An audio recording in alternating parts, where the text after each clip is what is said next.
Yo, what's poppin', everybody? Welcome to another edition of the PODICAST right here at News Cafe as we come at you every single time on the Local Corner YouTube channel. All you gotta do is click on the subscribe button and you'll be able to get every single thing that comes through from this here channel, especially this here show. And we got a special one for you today, man. There's a lot that's been going on. If you've been checking out the news, you will realize that there's an impasse between the Botswana Doctors Union and the Botswana government.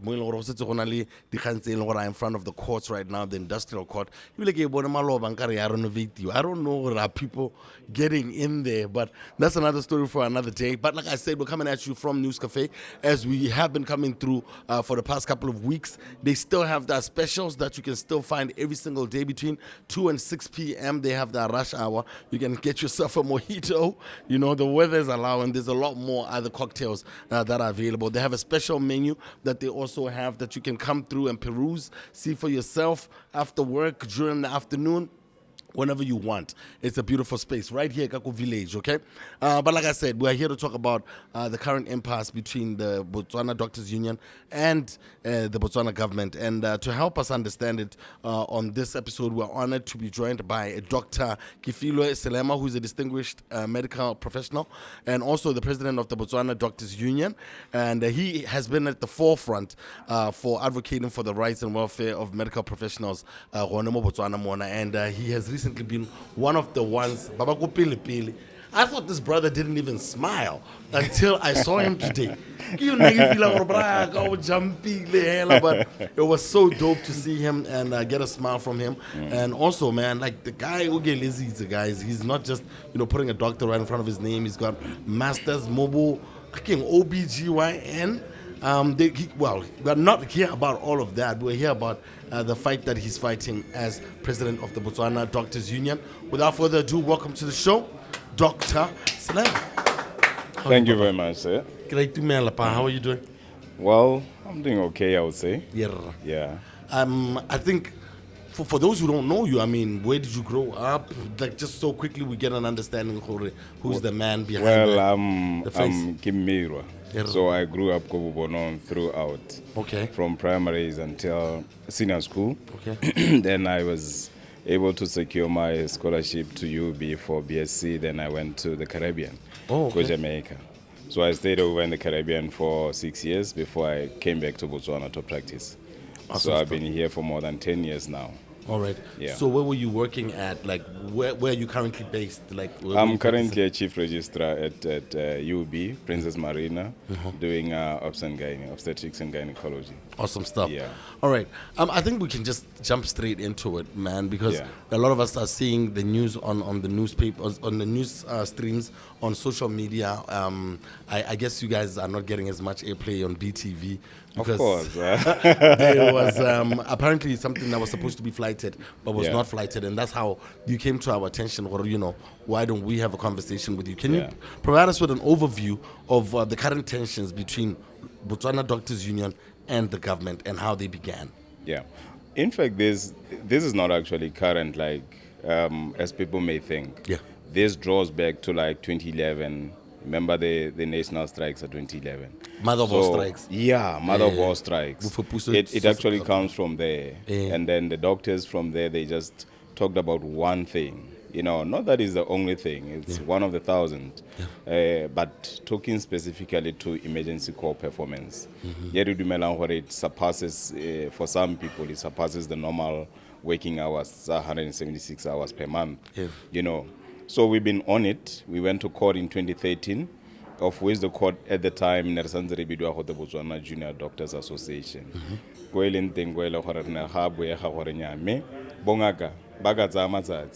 In lieu of payment. Remember the Employment Act, Section 95 would say it is the employee's right to choose between the two, but it was imposed then on the doctors to take days off instead of payment. So doctors took days off because they also wanted to rest.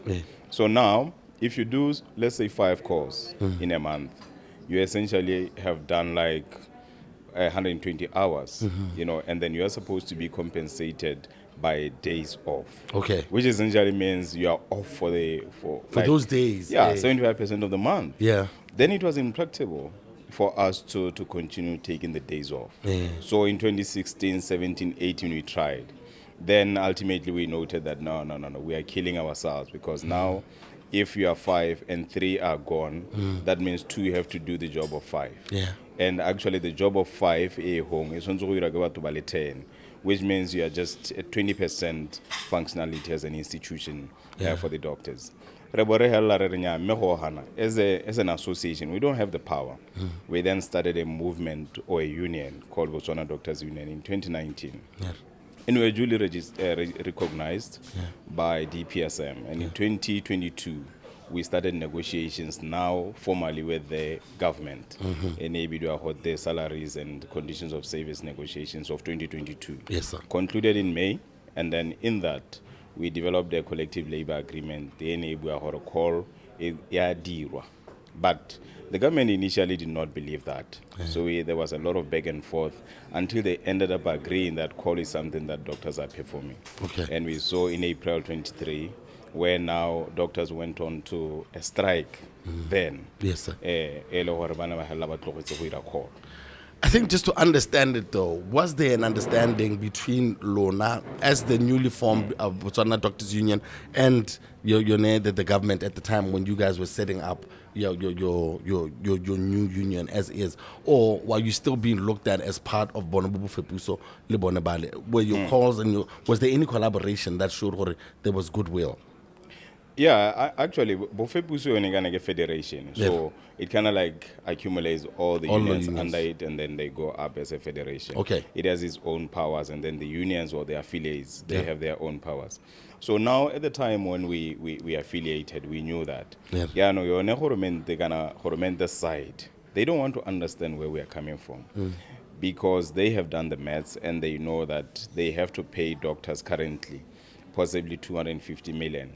These are the accumulated net amount on a yearly basis. Yeah. For emergency call alone, it surpasses 250 million for the 1,000 plus doctors who are in the public service. So they are not ready for that. They have not budgeted for it, and they still don't want to come to the table to talk to that. So Ronai's Doctors Union, you can't be missing out on 250 million. Yet you see a lot of projects coming up, yet the human resource is not well capacitated. How has this affected the doctors' well-being and like the overall healthcare delivery? You know what? Doctors are extremely exhausted. One, we're exhausted from two, we're exhausted because of the conditions of the hospitals that we work in. You cannot incapacitate the people by further, polluting the environment. It's so strenuous for you break your back for you to please the patient. But the patient will never understand because you must protect the system as a public servant. Yes, sir. So now the doctors are essentially tired of that. And they really want out of this kind of mess. But the only way to get out of it is not necessarily to run away from our country, but first to try and bring everyone to understand so that they, as the beneficiaries, patients, they can only get the best service. Yes, sir. And to bring people to understand that, it's very difficult because many strings don't fly.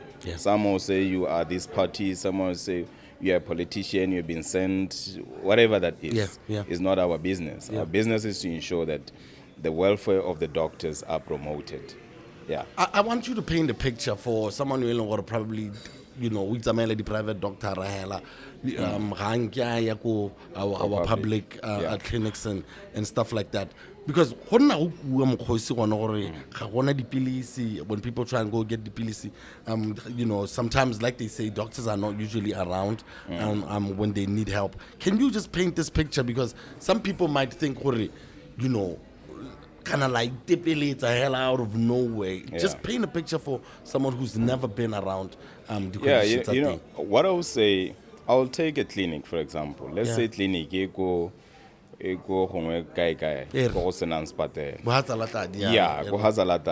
find that there's one doctor who cover the other villages around. So on a daily basis, that doctor has to move around those hospitals.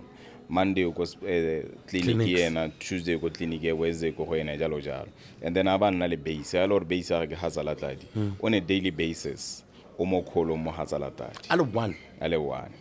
So it means gore from 4:30 the doctor has to wait to be called to work. Ha le gore molwetse wa hazalatadi o ta lumilwe ke noga o ta ragilwe ke tonki o ta remilwe ka selepe, he must attend to that person. And then in the morning o tshwanetse gore a tsamaye a ha diphuduhudu a le gore motse o gaufi ke diphuduhudu o tshwanetse gore a bale ko diphuduhudu gonne balwetse ba mo letetse teng ko. So in essence ga se gore o na le any form of rest, and most of the times ba bangwe ga bana even transport to be moved around, or if transport is there, it's either it's a van that is very much in not so good state. Sometimes they have to jump on the back. The nursing team jalo jalo gore ba tsamaile team ba go thusa motsana o. So that is sometimes the situation in the clinic side. And then in the hospital side it depends gape gore ke sepatala se se kana kang. Primary hospitals you find that you are doing a 7-day call where you have to be called every single day, and then you are still working in the next day. So if you are like, you will get a break. Lunch, go for some pre-call, rest a little bit, and you know we're going to be calling you. Take, for example, Mozole Ganale Shosho. It's a huge village. The doctors there too also. The next week is your friend. But again, during the day, patients are coming. So it's not like the next week you are off. No, the next week we're now covered at Tatamutshagar, so that you allow that one to go break about 2. And then have 4. So it's a working arrangement that the doctors did to try and comfort the situation. By there comes a time when now people are also exhausted. From continuously saving like that. More so that now you realize that no, there is no gain to this. You are not going for training la how you come back, you are not employed on time, you are still kept on a very low scale. Your salary scale is not even competitive regionally. So you can't even begin to talk of a doctor in Botswana versus a doctor in South Africa. So now when you bring all these factors, you are missing out on your family time, your social time, financially you are deprived. So you start asking yourself, why am I doing this? What is the point? While people that I was in classes with, they seem to be thriving, in vacancies or jobs that we didn't think they could make somebody thrive. Yet they have all the things. Financially they are better. Socially they have a life. They have kids and wife. They are able to sleep home every day. And they are never so exhausted. And they don't suffer from, lifestyle issues or lifestyle conditions. Because as a doctor, when you're on call, what would you drink to drive your energy? Red Bull, we saw the coffee. Is that the right thing? Don't drink caffeine. It means you're killing yourself. That is pretty much it. So why don't you guys leave? Well, I guess that will be a question that some people sit there and say, because I know some people by now, but the BSc, they got all of these big qualifications. Some of them, they end up going both Australia, whenever, these other countries. And I used to hear, because you were educated by the government, the expectation was you guys come back and then service the country. So I don't know. No, not really. I mean, there are a lot of doctors actually in the diaspora. I believe there are hundreds of them out there, both general practitioners, dentists, and specialists. Yes, sir. But there is a likelihood that where we go, we'll be happy, fine, financial, but socially we may not. Yes, sir. And who is going to come into this system? It means somebody who is coming from another country who wants economical benefit. Yes, sir. There is a likelihood that you are going to attract peanuts, or people who are probably lesser qualified or lesser experienced than the ones that are living. Yes, sir. And remember, bolwetse kana malwetse a mo gae a tlhalogangwa ke wena botoka Yeah. ha motho a ta gore a re ke na le sephinya sa pudi Yeah.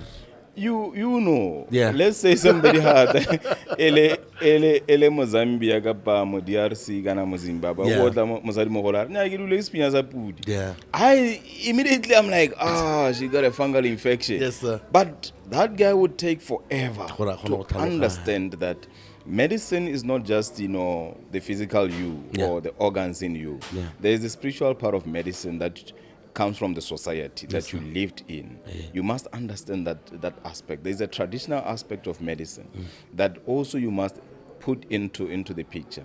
Ya no hawa ganya go tsamaya. Wa itse gore system is not going to improve. It's just going to renegade and get worse. Yeah. You try very much to talk to the right people first. Yeah. Before ultimately you say, hey, you know what? We have tried. Salanga system ya lona. Yeah. Ba gaetso ba le nang le kgatlhego a re tsamaye. Yeah. And yes, we've been holding on to those memorandums of agreement with international bodies to say, hey, you know what? Let us first try to have a connection here and understanding before Ebola, because it's very lucrative out there. Yeah. People will just swim out and go. But we're still very much patriotic. Yeah. There's also a report. The conditions doctors are reportedly clocking in around 120 hours of emergency calls per month. I mean, Yeah. Is this sustainable? It's not sustainable. And when you say that much time, you know, give someone an idea or how the 120 hours of emergency call time per month. Is that on top of also get way better can on a regular? Okay, also? I'll give you an example to say Monday to Friday I'm working. Normal hours, which are never really normal because I have to come in earlier to do a round, one round before my specialist maybe comes through as a younger doctor. Yes, sir. Then you go for the morning report where now the team that was on night is giving over the report to say this is what we did, this is what we saw. Then we teach each other on whatever. Then that will end around 9ish. Then at 9 you go down to the ward now to do your rounds. Then later on in the afternoons you start doing whatever ward work. Yes. X-ray, operate. Making sure things were done. Things are done. Yeah. Then Saturday comes. That is Monday to Friday. Saturday now comes at 7:30 in the morning. I'm coming to work. Kemo marine. Kedla spanning. So gazena spanning from 7:30 in the morning until the next day, Sunday morning at 7:30. And you can imagine, Marina is hell. So you're gonna have to do everything. You know, for me, when I'm working, I'm covering like 6 units. I'm covering, you know, all emergencies for persons maybe who are women who are coming in with abortions. I'm also delivering all the women who have to come through. I have to do all operations for those women who are being operated. Yes, sir. Then I have to see all the other women who delivered, who are having problems after delivery. Then I have to see the other women now who have now conditions, cancers, all of that. Maybe some are dying, unfortunately. And all other emergencies, operating room, I have to cover them. And the patients, critical care unit, I have to be with them. So in that 24 hours, I have to be up and ready for anything. And there's no break to it. You don't even know what's coming. Yeah, it's not necessarily about what's coming. It's actually what is there. What is already in the building also. Yeah. And then Marina, if you are there, you're going to receive from all the points. All the other points in the country. From Good Hope, SLH, Hans, Hukuns, everything comes to you. And these are serious cases. Some are airlifted in.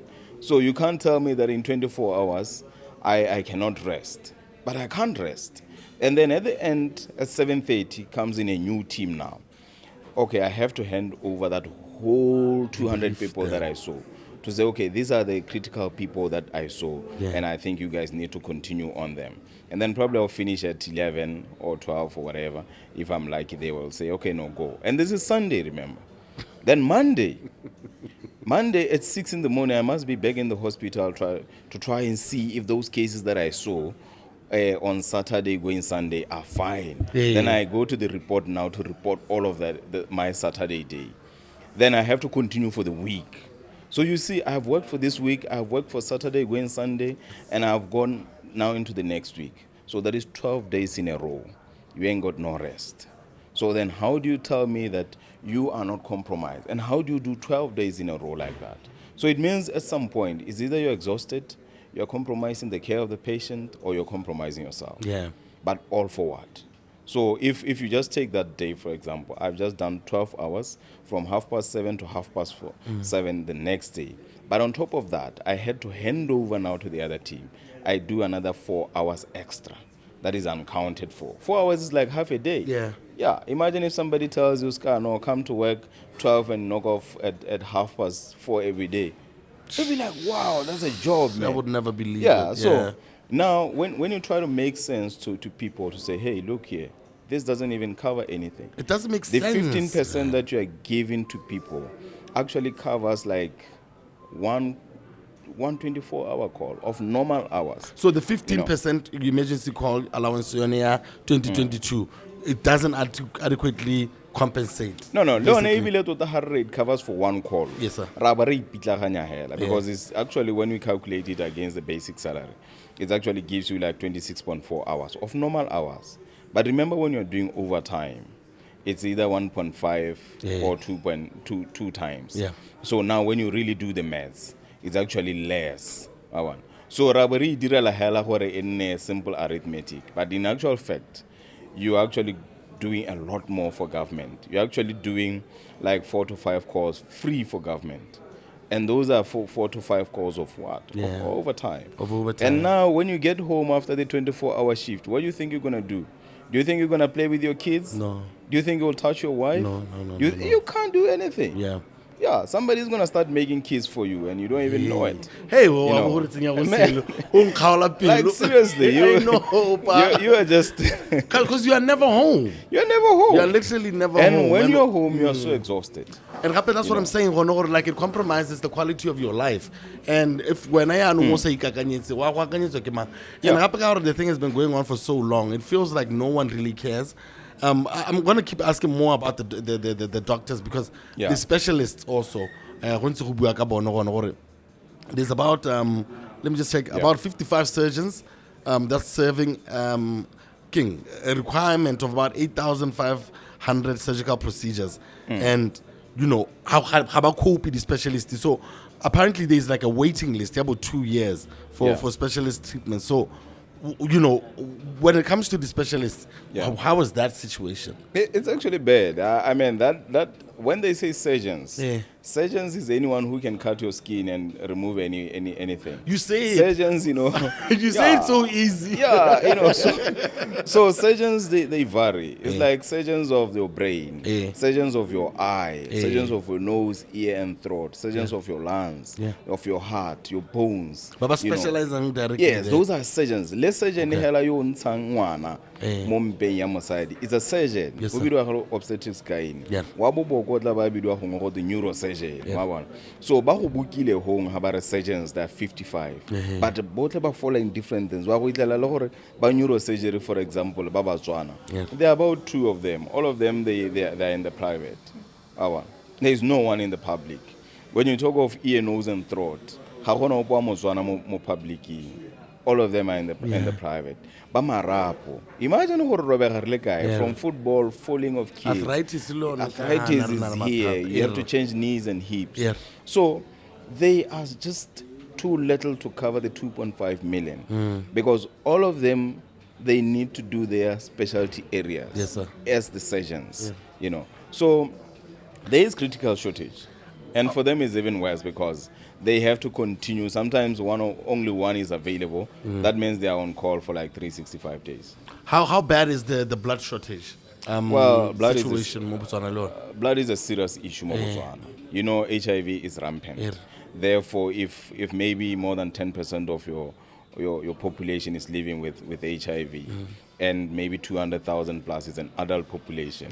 That's a population that could be giving you blood. Now you go test, somebody donated, you test, no, it has infection, you throw it away. Now, it means what?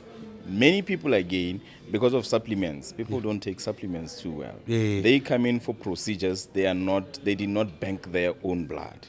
So let's say, for example, you want to come in for any operation. You can bank your own blood and use it during the operation. Oh, okay. Yeah. All right. But now you find that people are not doing that, which means then they have to depend on blood from the blood bank, National Blood Transfusion Services. Yes, sir. And usually and most times it runs out of blood. Yeah. Either students are not because I remember nako tsa teng re neelwa di-tennis biscuit. Yeah, lady it's a monya, yeah, you know.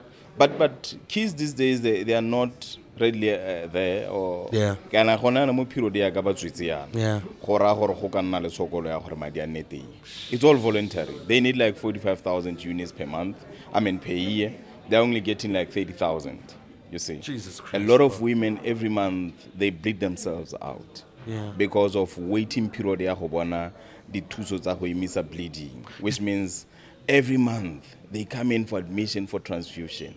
Is that why there's usually mortality rate on women giving birth? Is it because of shortage of blood? It is part of it, because if let's say women are dying mostly during birth because of what you call postpartum hemorrhage, and you don't have blood units available, likely that woman is going to die. If they don't die immediately, you are giving them what you call comorbidities from that bleeding, because now they have anemia. When you have anemia, you can develop all sorts of sequelae from it. So now, if they don't die, you have also given them a comorbidity, you know. But that one, you can blame all players. The public for not donating enough, as well as, you know, the government for not protecting the blood that is being donated in the right channels. You know, I want to now get into the issue. Now is in front of the court. There's the legal battle between the DPSM and the Attorney General and yourselves as the Botswana Doctors Union. Could you provide us with an overview of the case and what prompted you under the legal action?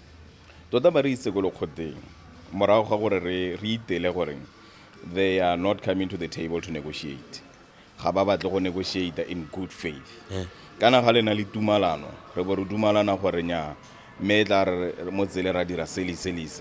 Then people decide not to. Because in a negotiation table, if it's you and me, we're equal partners to this. So the government or the employer party and the union party are equal on a negotiation table. So it came to pass that in April 2023, we agreed that bonga gabaga nelwa 15%, but with the conditions that bazonzo ba nela contract ye ba letlang gore ba ka dira kholo eo ga ba batla ba bona gore 15% do monyanyane ba ska ba e sign. It's gonna compulsory. Re bore re no go nne le policy e tla ba letlang gore e regulate gore motho a ska itlela ile gore o mo kholong tse letsatsi ga gone go bona balapa ga gone go ira sepe. So re go pa gape gore go nne le schedule sa gore batho ba rest jang, because you need rest. You can't all be getting money without rest. Then re go pa gore ba dire le call roster e leng gore it's official and signed. The roster tsa gompieno e gona gore mme ka simolla yana ka di 30 tsa April e bentshiwa go denya mo kholong ka di 1 na mmeke tsa go Francistown. Then you have to track back and come and do your call. So no, it needs to be standardized call roster gore it was 7 days before e be signwe ke hospital hierarchy e be ya go file go HR. So these conditions are being done in 2023, okay. And it was for an interim period of 3 months. Okay. Up to the 31st of July 2023. Boba Dumalana. They were happy to sign because at the time, remember, we were on actually strike. At the time we were on strike because we were saying, no, we are not doing anything to do with your emergency call. Okay. Then finally they managed to meet overnight. They met with the president at the time, and the president agreed to the mandate of 15%. So they came back on a Tuesday. They were excited. They were like, no, let's sign this. We're like, hold on. We're not signing until we agree on this. Then we agreed on that. For now, by the 31st of July, everything shall be. 31st of July came and went. Then the contract we signed simply said, if any party varied from this agreement, now the whole agreement is invalid, is null and void. So now when we put it to them that, well, you have varied, you have not provided with any reasons, therefore this we are working out of it. That's when they said, no, you can't be working out of it. So in essence, they trapped us with the 15%, believing that there is no other way because hona le mo go teng Essential Services Act. Ye reng bongaka bonnese bo ma teacher jalo jalo ba essential. Ha ba tshwanela go strike. Well, we let it simmer. They went to court. They got an interdict. Is that the condition for Homona? It's like an extra $8,000 or something like that. Essential services. Is that a condition where people are not allowed to strike? Well, that is an act of parliament. So hora horeng hara letlelwe. Me ga se gore o neelwa madi a peka gore essential work. No, I want to say nya. Ke hela gore ha ba tsho bo ba go phuthella hela go no gore nya re le wena ga o strike or any industrial action. Yes sir. Hora gore keng o tshwantse go utlwe ka rona. Yes sir. That is why no bona le malo ba di saving grams tsa PSY health.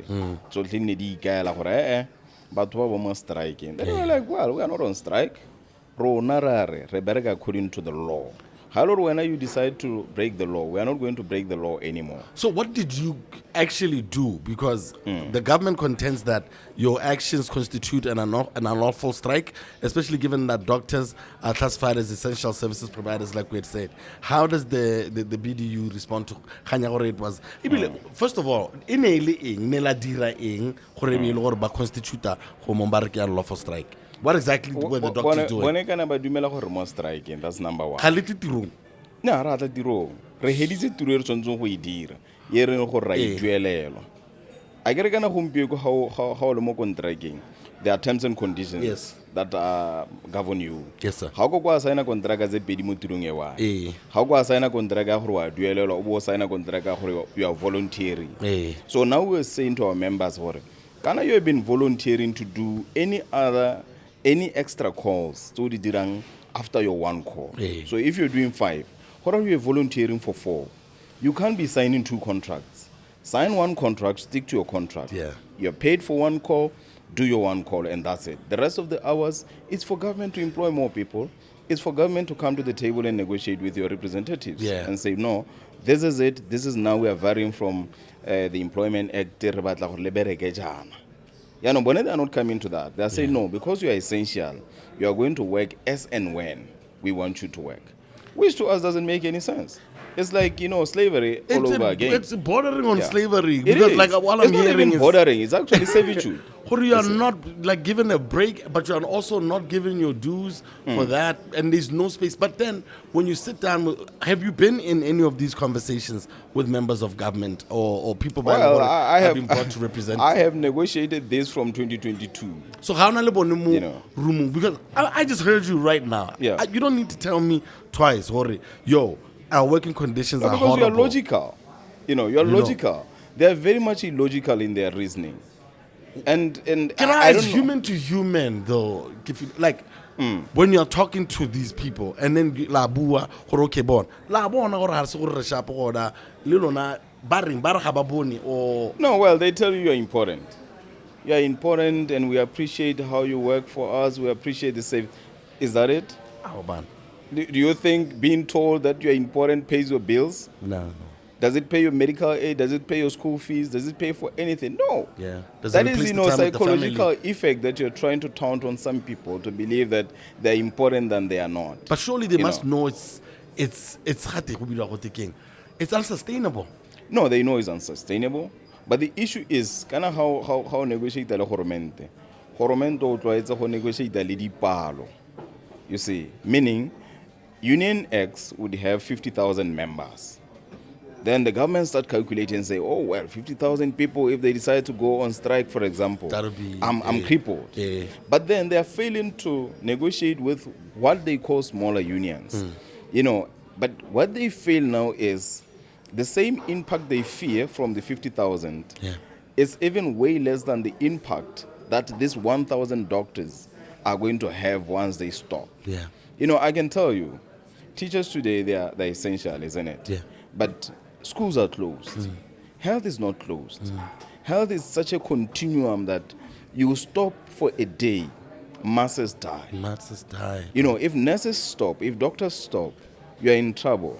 But schools may close. You may not be necessarily on so much trouble, But you have to understand that all of these, yes, they are essential, but the level of essentiality may be different. Yeah. And you must then provide ways to say, how do I resolve issues with these cadres without having to fight or incite any form of fighting from them?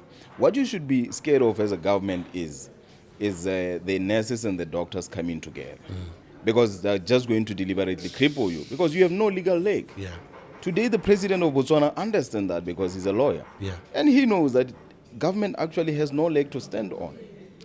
But because it's in the courts today, well, the submissions are there. We'll make the submissions to say, well, this is slavery and all of that. We've made those submissions. It will continue tomorrow. We'll hear what the judge has to think of it. But what we know for sure is that we are not going back to servitude. Yeah. If it means people are going to lose life, remember that we are not the custodians of the people.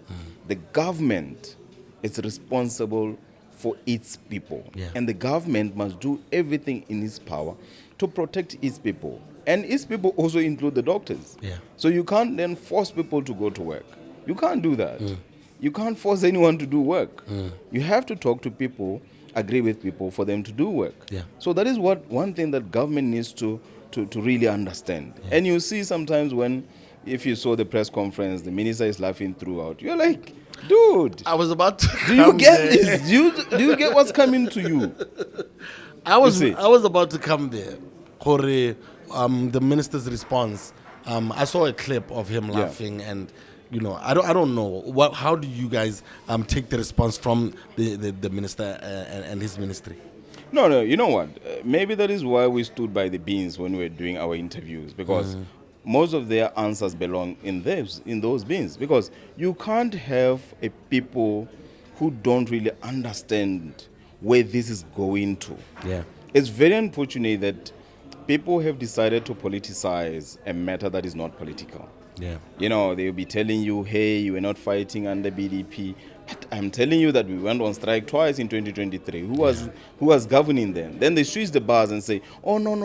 You are putting on a green jacket. You must be BCP. Yeah. You met with Dumelan Salshando. You must be Dude. Yeah. Hey, wake up and realize the people you are trying to defend have medical aid. Yeah. You got zero. You depend on me to go back to work and save you. Yeah. Yet you're so imbecile to understand that this person, I need them for them to save me. Yes, sir.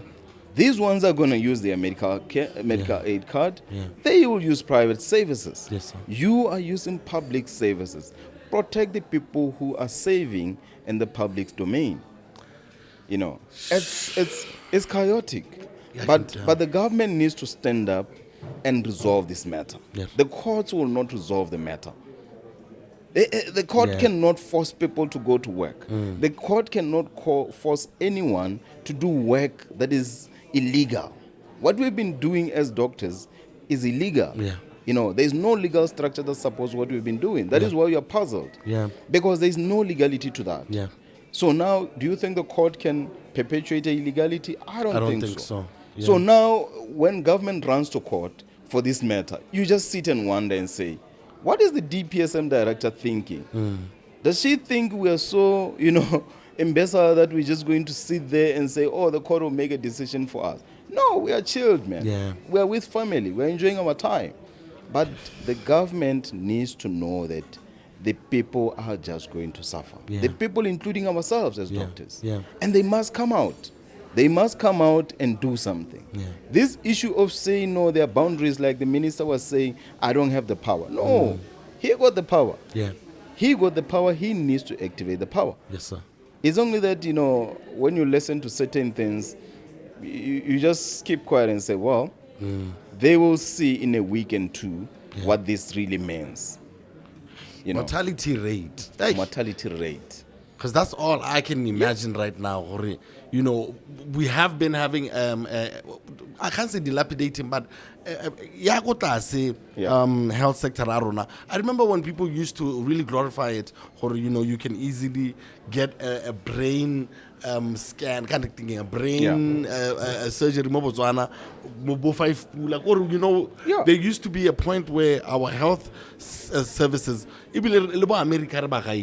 public health sector, do you think the conditions of the doctors is the reason why we are seeing such a regression in our health, in our public health sector? You know what? Or are there other factors, including the United government needs a simple strategy. Yeah. Train and retain. There is no point in training people and allowing people to go.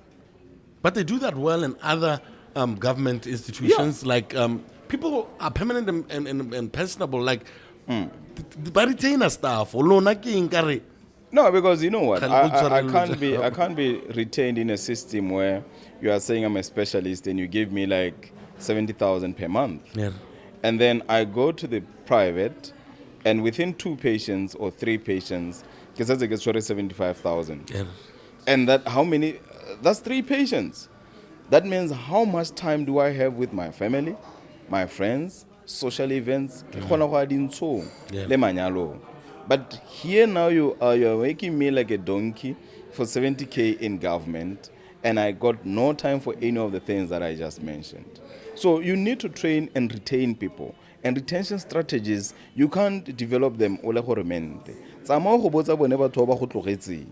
But the specialists that go private, the labor general doctors, dentists, and doctors who are in the private now. Some of them both are can they king on tlogetsing, ke go rileng, ke go itse sekolong, ka madi a Batswana kana ke go itse ko America kae ke le Selema ke ile ko Jamaica. Yeah. But why am I leaving? That is mathata nna gore people when they come to government, sometimes there's that euphoria. You get so excited and then you forget the principal thing. And then later on you start ticking your boxes sa manifesto. Wale bala gore batho le bone bana le actual manifesto wa bone. The union need na le manifesto tsa tsone. There are issues already on the table and you are not touching them. You can't run with national health insurance at the moment. Why are you running with national health insurance? Why is it a priority? Who said this is a priority? Yeah. Just because you are coming with it from your manifesto, you think that's a priority to us. No, it is not. It's not going to help anyone. It's going to create more chaos than you think. So there's no communication between, because these conversations have been had, like you said, there have been strikes in 2022, 2023. So this means you were dealing with the previous government. So are you trying to say, Honor, in the handoff, or what I would assume would be a handoff or a debrief, some of these issues, the incoming leadership, here are some of the issues that have been on the table before guys come with like NHI? No. We have said with them. We have said with them, they got no interest to resolve them. Well, some of them because they may be intertwined with their projects. They may now seem to solve them. What is NHI though? It's a national health insurance scheme where everyone is going to get, like right now if you have a medical aid, you go to the private. So anyone will get a package. You can only access 1, 2, 3, 4, 5, 6. You're going to have to pay from the pocket. Okay. So you can access that now at any facility, be it private hospitals or public hospitals. What do you think? Does it speak to your struggle when, I'm sure you've perused it a bit harder? Or does it have anything to do with at least alleviating you, the ones in the public space, the workload? Or is that maybe their way of trying to get towards a compromise? No. It definitely is going to alleviate the public system. Yeah. But it's going to be now more costly to the government because now more people are going to go to the private. Can I remember this is funded? Depending on the funding model, whether it's alcohol levy, whatever other fund, the taxes about the money is going to go up. Yes. In essence, so would you rather we leave that and pay the doctors what they're worth and hire more doctors and nurses? Hire more doctors, improve public health systems, and have the best public health system. And also, the most important thing is preventative. Yeah. Once somebody has the disease, they got the disease. You can do secondary prevention so that it doesn't complicate further. Yeah. But the primary prevention, where you are preventing people from initially getting that disease is the most important thing. Yeah. We used to be good, like you said, where we were comparative to even first world countries. Yes, sir. Because then we ran a system, but that system was not ours. In it, no way. No way needs run the primary health system. The clinic is as great as they were. Now Harris Nale a higher income status. Or that funding no way stops. Because now we have achieved a higher middle income status. Now their funding model was saying low income status country. Yeah. So then they stopped. Hai puta mayalu. Goromento na sa itso reanong o ka tsa haka ya simolola haka le gompie go yana ba di rometse hela kom because at the back of the mind they have the situation before 2008 gore no mekana di clinic used to be so great abana so gongwe re ka khona but it's going to require more. It's going to require a lot of innovative technologies, digitalization of the whole primary healthcare system. Yes, for you to be able to specialist. You need telemedicine, teleconferencing, teleconsultations for you to have that information. So that is what it needs. It needs people who are, well through the trough for them to solve your problems. But you can't solve the problem with the current crop of people they have at the ministry. They can't. They created the problems. How do you expect them to solve them? Has the minister ever worked in the public health sector? Well, he has worked, I think, for less than 12 months. So he thinks he understands the issues because he ran away from the issues. But he doesn't really understand the issues. Now he finds the issues. He can't solve the issues because he doesn't really understand the issues. And when the unions are coming fighting, he says, I don't know why these guys are fighting me. Because simply he doesn't know the issues. He doesn't know the issues. So you've been away for like 8-9 years and you say you know the issues. No. You think you do know the issues because you were there for like a couple of months or a year or so and then you jet off. No, you hear of the issues, you are able to say, oh, that is still there. That's still, But you don't know the depth of the issues. You see. So, is it possible to surround them with some people who know the issues, or how do they staff people around? You know what? Who comes into the meetings? I can tell you one thing: the unions are always ready to help the government. But the problem again with the unions is, as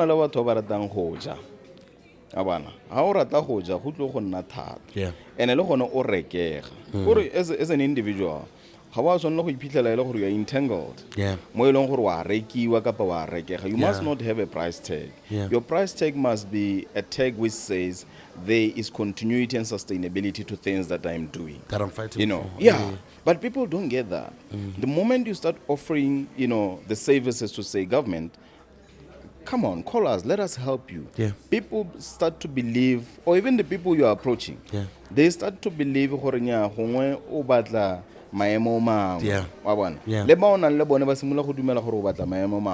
let those with you, they believe no and then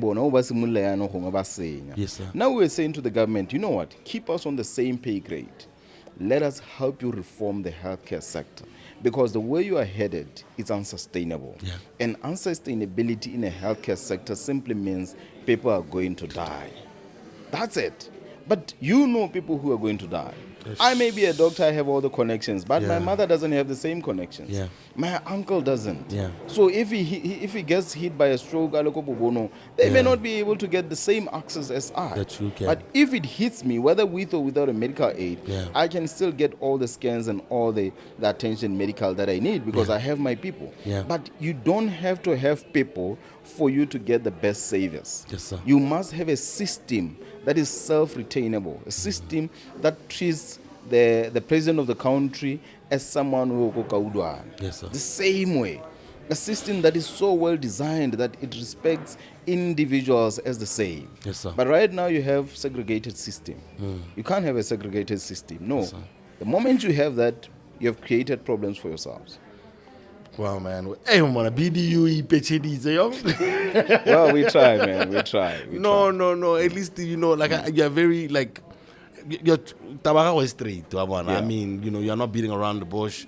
You really know what you're talking about because you lived it, and this is not some showboating. Because I mean, Lynn, I'm sitting here with my mouth on the floor. Why are we in court instead of trying to address the issues? So even with this, I think it verdict or by the time this thing comes out, is it going to stop anything? I mean, if you are found in the wrong side, does that mean you can be sentenced to be forcibly taken back to work?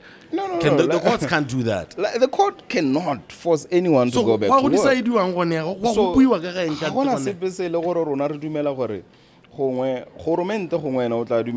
in case fine, the verdict comes back and people or the judge says, for example, these guys deserve to be paid for their time. Then the government is going to say, no, I'm going to court of appeal. You see, that's what the government is going to do. And then they think they're going to delay time. But remember then that doctors will still do one call per month. Whether you decide to go to court of appeal, it takes whatever months or years or whatever. One call per month per doctor. It doesn't change anything. And once you do this, people think you're trying to grandstand. There's no grandstanding. There's no Ahona to be bigger than whatever. That's what people are saying. They're accusing us or me of that. But it doesn't matter. Yes, sir. With time, people get the principle that is being advanced. Yes, and people will understand that leadership is there to account. Yes, sir. And all leaders must account. Yes, sir. And you should not just surround yourself with leaders because we're not allowed to leaders. No. That's not the point. The point is you must do the right things. You must ask leaders to account. And accountability will save us a lot of millions that is washed away every month. Because people are bootlicking for everything. Yeah. Everything, even unnecessary things. For me to come to your show right now, I have to be like text you. No, look at you. You called and we agreed and said no. Bro, I'll be there. We gotta talk about this. Yeah. There's nothing like, no, after that we'll go for dinner. No. We are advancing the same people. Yes, sir. We are educating the nation. Yes, sir. But people miss the point, leader. We miss the point. And this is the reason why our systems are collapsing. Yes, sir. Because yes, sir. No, you go to the side, you go Tell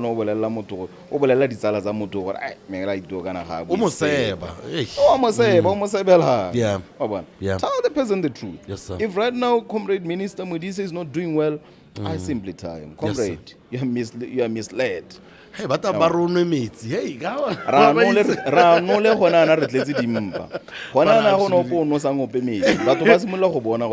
Yes, sir. But I really, really appreciate what you're doing because it affects everyone in the country because, not all of us have that money and that medical aid. Unemployed, because sometimes you never know when you might need help. You never know when you might need to go to the clinic. It could be an accident. It could be anything can happen to you. So we really need to be taking care of our healthcare practitioners as much as anyone else. Ramo Tompa is essential, like we say they are. So I'm really, really thankful that you're here. And in closing, I don't know, what would you like to actually, I want to know also representation here, the doctor Ramo BDU. How many, is it? Well, currently we have less than 2,000 doctors. Okay. Just about over 1,000 doctors, about 1.1 or 2 doctors are in the public domain. Okay. And then about 500-600 are in the private. So roughly about 1.6 to 1.8 doctors in total in the country. Awesome. So BDU represents more than 1.1 doctors. Awesome. So essentially, for the public, we represent more than 75% of the doctors. So we know what we are doing, and we try our best to represent the doctors. And the most other important thing is for people to understand that even if you have your medical aid, you are so far off. Yeah. You're still going to need to pay from the pocket because medical aid can only cover so much, and then you are sent back to the government. Yes, sir. And at that point now, you're still going to start realizing, this medical aid maybe is just eating up my money. But it's really not. Yeah. Medical aid has packages. Yeah. They can't be asking you to pay 1,000 per month for you to do everything in the package. No. Yeah. No. You can't afford health. I can't afford health even myself. You know, even if you were to say maybe the highest order people in the society, you ask them personally, can they afford health? Most of them, even the millionaires, they will not afford health. Yeah. Because just 10 days in ICU, 1 to 2 million is gone. 10 days. And imagine a situation of Michael Schumacher right now, who has been like in ICU for the past 7 years. How much do you think his bill is at? It's my daughter the winnings. All the winners. You know. Especially he's in Germany. So no, but think about this thing. Oh, I have a thing, a Facebook post here. I should read all of it. Okay, I'll read a little bit of it. Okay. I think one of our producers wanted us to speak on it. This was on Facebook. I have 500 patients who need operation. Oh, this was by a doctor. Oh, okay. I have 500 patients who need operation. Say only breast lumps. 5 to be operated today, 5 and the booking list goes up to February 2026. Yeah. Yes, 2026. The same Motswana Gospatela cries, you can't book me for 2026, 2025.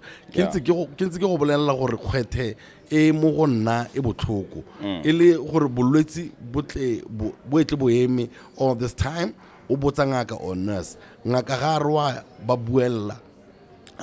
Patients wait too long because of few operating rooms. Marina having only 4 theaters. 3 months.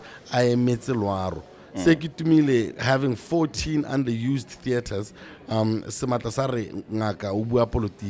Wait until the person has a condition that needs theater and having to wait 3 months to be operated because there are other 200 patients who got admitted before him.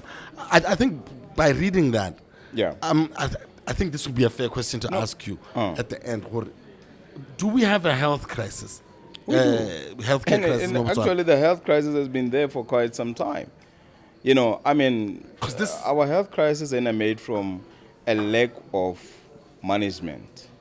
Like right now we are saying, Sekitumile Masire was built, completed in 2014 at a tune of 2 billion. It's been lying there. And, you know, even if it lies there, it needs to be serviced because there are machineries there, CT scans, MRIs, and whatever. Yeah. They still have that contract which needs servicing. Lights have to go on, gardeners have to debush, cleaners have to do. So it's been serviced. That is why we say there are subventions, money that the government gives to Sekitu Milemasiri. Hundreds of millions every year. You know, so now the question is, Marina has 4 theaters that are all leaking. Someone was talking about, you know, the power cuts. The backup generator. You know, the power cut, the last time it happened, Marina, it was like a month or 2 back, where people were operating, then power went. Backup generator is a peak. How the backup generator is a peak? The UPS, the machines that ventilate them, during the operations. Which means now the doctors had to switch from the machines to back the patients manually. And those ones who are operating now, because robots, low operator, low catamoloids, those ones now they were rushed to close up the patient. And imagine there are no lights, the machines are off. What do you use? Torchlight. Whatever torchlight you have to use, you know. And we saw Ministry of Health applauding the doctors for doing that. No, they have caused a distress to the doctors. That patient could have easily died on the table. And it would have not gone well. Yes, and now they were angry later on to say, because there was some Chinese team in a home. Chinese team on a poster, this is what we did. So later on a memo came through more operating room. Instead of addressing the issue now, they are going now to the PR way. You know, to say no. This is unprofessional and unethical. But the issue is those things are avoidable. These are simple avoidable things. And back to Sekitumila Masiro issue. You're gonna have Marina with 4 theaters, you know, that are fully used. Like 55 surgeons, as they said. Yes, sir. How do they operate on 4 theaters? That means, you know, you don't have enough time. Wait for your theater time. You know. So what the doctor is saying is, you book patients a few a day based on your days of operation. You're not operating every day because you don't have theater time every day. You know, but I can only do 3 patients, but there are 500 of them. How then do I operate them? I can't. On the weekends when I call to say, can I go and operate? They tell, no, we don't do on the weekend. But yet you have 14 theaters. They're not underutilized. I think the wording is wrong. They're not being used. Yeah, you just close them up and say, well, we don't have an agreement with government to open them. But who owns that place? The government. So government, how do they not have an agreement with themselves? Yeah, that's it. You should be asking that. What do you mean? Who owns this? Government. So you don't have agreement with who? With government.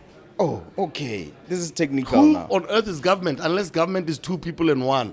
And then so they formed a company. God. They formed a company as government. So that company is refusing the whole owner to operate there. So Masire, which is the government, is refusing for the government. It can't be the government. It clearly isn't. Because if it was them, they would open it up, right? I tell you, it's the chair of the board, the Minister of Health, as the sole hormone, as the sole shareholder of the whole project. So when they come in and say, well, we're making noise about Sekitumile Masire, you're just like, these people are going to die. Not because of the doctors' unavailability. Doctors are there sitting there saying, give me a knife to remove that lump. But the government is saying, no, I don't have theater time. And then guess what? That lump now, which was not yet cancer. Later on in 2 years, you remove it, it is cancer. And you just remove part of it. Later on, the person now needs what? More treatment. Chemotherapy, radiation. What is the cost? Where does the cost go? Who does the cost go to? Government. So now government, over 2 billion for things that are avoidable. So you talk of this circus of things people will never understand. And one other thing, Batswana bana lo go itumella gore ba ise private ke goromente. No, na ke tso go operatela go sedilege.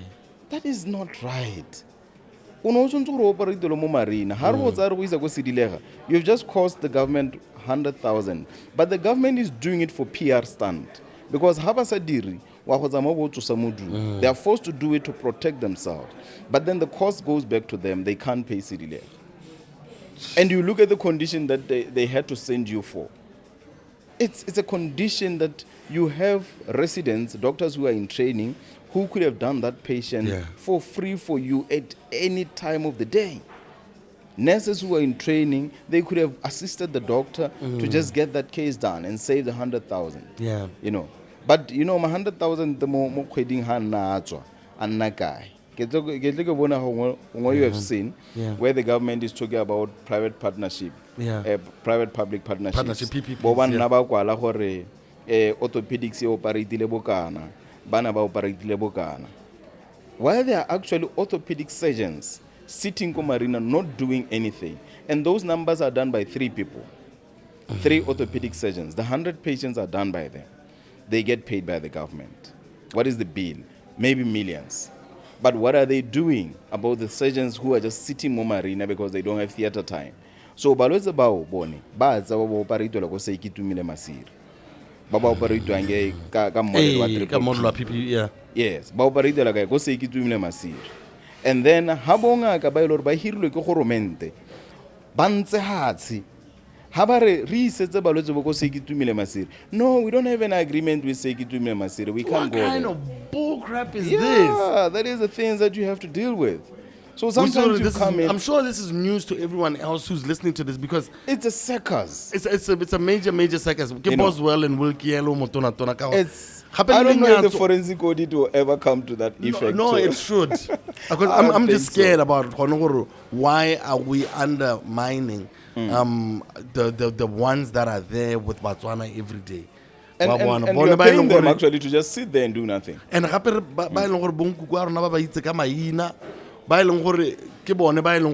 walks your relatives through the hardest times of their lives, and they're all the way this just breaks my heart. And what actually even breaks the doctor's heart is even more. the doctor who is seeing one patient per day or 0 patient per day, it's earning double what the doctor in Marina earns, who sees 100 patients per day. But they are both paid by the government of Botswana. I don't even think it belongs to us. I've never even walked through there. I think the closest I've been to it was driving. It's a beautiful hospital. Yeah. It is quaternary. It's above all the other hospitals in the country. Yes, sir. Yeah, and it can be a good... It could help. It could be a good health hub or tourist health hub for anyone. Yeah. People could come from all sorts of African countries to come and get operations done here because of its magnificence. But you can't even begin to earn anything from it because the model that it was created doesn't fit the bill. Bagolo raha balwala ga banne mo Botswana. We fly them to South Africa. We fly them to America. That is what we've been doing. And the amazing thing is, people believe that is right. What is the difference between the ear of Mogolo and your ear? It's the same. Yeah. Anatomically speaking, from my end, physiologically,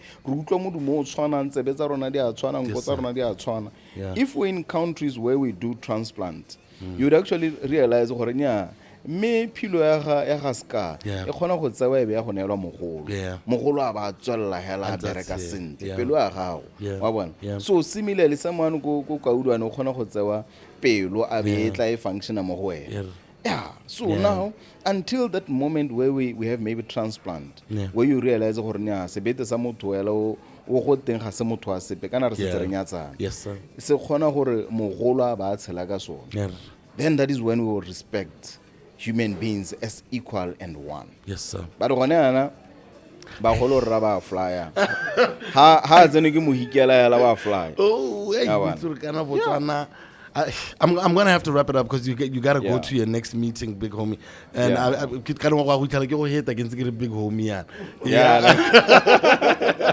Because where's a whole dog? Like I'm really like I'm blown away by what you just told us, and also in that do you get counseling? Because I can imagine seeing what you see on the operating table, having to deal with what you deal with your fatigue. I think what you have to deal with now this nonsense. What people will never understand is this is quite self-sacrificing. Yes, sir. I'm sacrificing my career here by fighting for the rights of the people and the rights of the doctors. Definitely, and that the much healthcare I know system. About. And I'm just 8 months from completing my master's degree, which was a 4-year course. Yeah. I decided to tell UB to say, you know what? Stop it. I'm pausing this. I want to focus in revamping the health.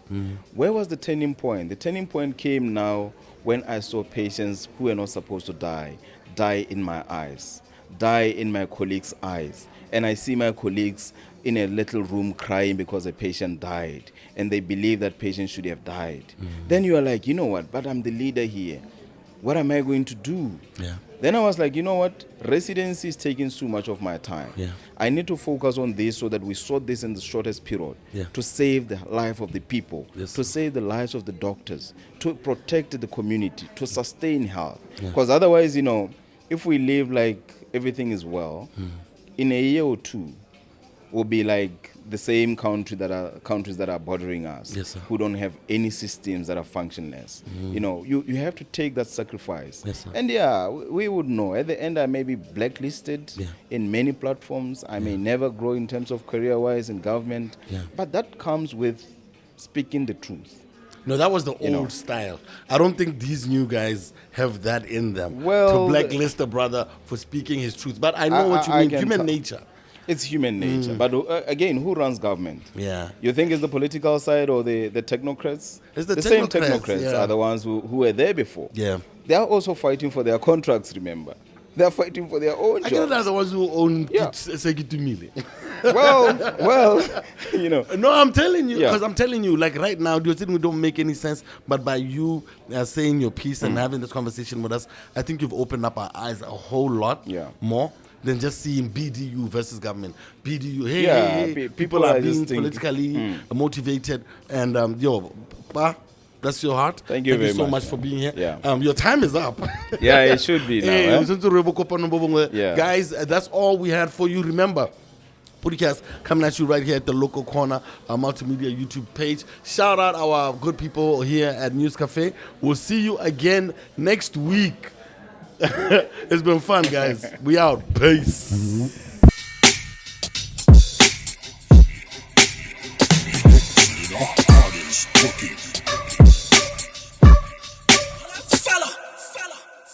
People of different identities. PODI-CAST with BDU.